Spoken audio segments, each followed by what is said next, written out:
Was it really? Were people saying that? First thing first of all? Yeah. Look, they caught a lot of heat on our show. Yeah, big time. Yeah. But We they put them on came the hot out seat. and rolled, really. We put a new goalkeeper in there, give him some playing time. Nick, what was your big reaction to this? Well, listen, disaster averted.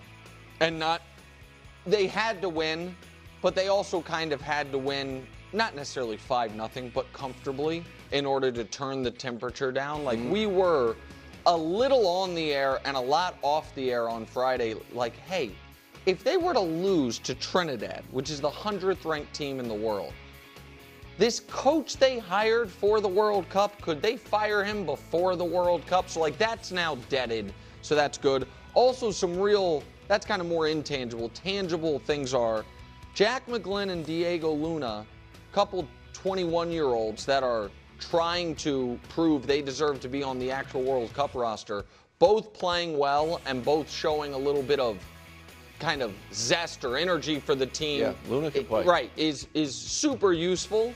And so all of that is super positive. I think the backup goalkeeper, Freeze, playing well was nice, but we also shouldn't probably be seeing him in the World Cup. No. And so, but it's still good to have as a just in case. Yeah. So I don't want to overreact to doing what they were supposed to do, but 5-0's 5-0, 3-0 at halftime. It's what they needed, bro. Yeah, no, look, like you said, disaster averted. I think this gives them some momentum, whereas before it was really cascading into a negative place. And I also think when Alexi Lawless, who's been very outspoken against him, I mean, he's a guy that, was on the 94 team. He's respected in the sport. He obviously played the sport at a high level. When you hear that criticism from him and others of that ilk, I think that means something. It's one thing for commentators and stuff to criticize you, and if that gets loud enough, that can have an impact too. But shows that don't always talk about soccer, we're beginning to, talk about it in a negative way because of how Team USA had been playing. And so I think that can lead to some motivation, and they obviously came out and played great. So I just think it gives them the momentum they need for the rest of the Gold Cup. So our next game is against Saudi Arabia, who is a invited team into CONCACAF. They're not in, North America, Caribbean.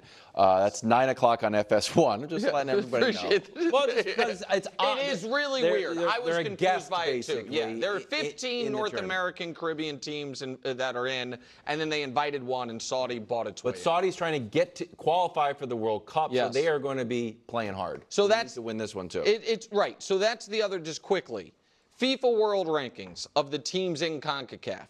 The U.S. is 16, Mexico is 17, Canada's 30, Panama's 33, and then the only two other teams in this tournament that are in the top 60 are Costa Rica at 54 and Saudi Arabia at 58.